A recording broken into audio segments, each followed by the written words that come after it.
Hey guys, this is Snowman 2. This is part 2 of the reloading process. As you can see, I got all my stuff ready here.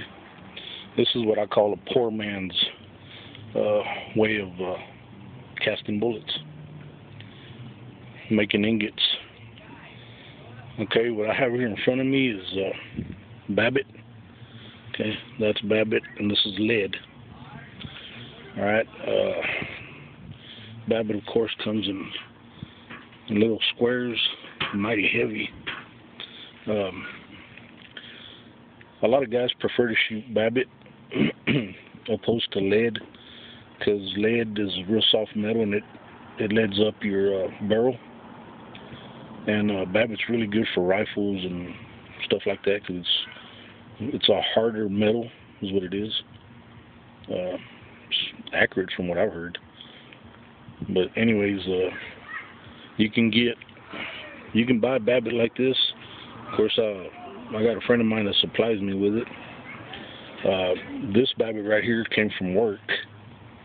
Of course, I work for Lufkin Industries, and I'm a serviceman, and we repair pump jacks and stuff like that. So if you're familiar with pump jacks, they have a head on them, and on front of the head it has a cable that hangs down, which picks up the rods. Okay, well, that cable is held in place with babbit. Now when the cable goes bad, they melt out all the babbit and put in new cable, and then they're not using babbit no more. They're replacing it with something else now. Excuse me. So anyways, I had my setup ready for you guys. I was going to start cooking everything, and well, the reason I call it a poor man's setup is because I went to a dollar store, bought me a spoon, bought me a muffin pan,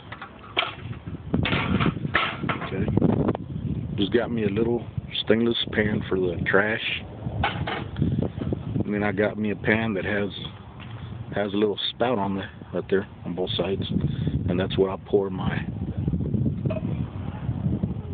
molten babbit into, or lead into, my muffin pan. Okay, that in turn makes ingots, which is this right here. Okay, so what I'm going to do with this is I'm going to melt these two together and go from here to this. Like I said, these are ingots, pretty daggum heavy. And this one right here is I'm mixed in with copper. I'm mixed in with so it's not your regular lead that'll just smash or scratch or whatever. I mean, it's pretty hard. And from that, we go to this. Okay, these are the bullets, 45 caliber. So anyways, my process, like I said, is going to take you from that to that to this,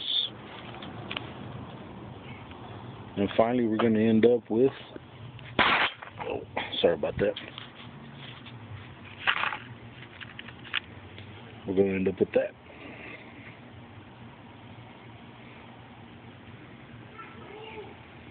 Now these are bullets that I've casted, reloaded myself, I've shot. They're excellent, accurate bullets. I mean, I'm real pleased with them.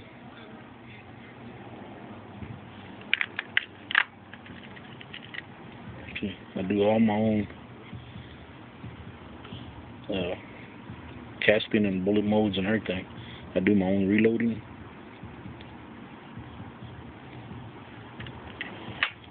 So anyways, there's my setup right there. I was going to start cooking today.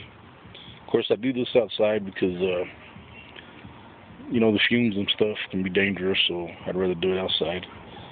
But I guess my son left my fuel bottle open and all my butane leaked out. So I'm gonna have to go get some butane and start cooking for you guys and show you the process. Oh yeah, there's one thing I did forget. You're gonna need candles. You're gonna need some candles. You know, you can buy what's called a flux that you scoop out. They sell it in Midway, and you dump it in after your lead or your babbit's melted. And what that does is it brings up all the impurities up to the top, and you can scoop them out, which is what I use this for. I scoop out all the impurities, all the dirt, everything comes up to the top. Scoop everything out of there, and I repeat my process probably about 2 or 3 times to make sure, you know, it's fairly clean. I try to get as clean as I can, and then after the babbit's all or lead's all melted or ready, I pour it, like I said, into my muffin pan. I set it outside for a couple of minutes. I'll make sure they're all even to the top, and it dries real quick. I mean, it cools off really quick. So you just set them outside for a couple of minutes, and then you just dump your muffin pan over and let them sit there for another 30 minutes to an hour. Let them cool off, and that'll be your end results. And then when you're ready to start making your bullets, casting your bullets, then you get that and you dump it in the pan, and it melts fairly quick. And get your bullet mode, of course, and you start casting bullets. As soon as I get my butane tank full of fuel, we'll be ready to start doing this. Alright guys, this is just a little update on the part 2 of my reloading process, and I wanted to show you the different types of metal that I do use. Oh yeah, I wanted to tell you that you can also get lead from your wheel weights. You know, you don't have to go out and buy it.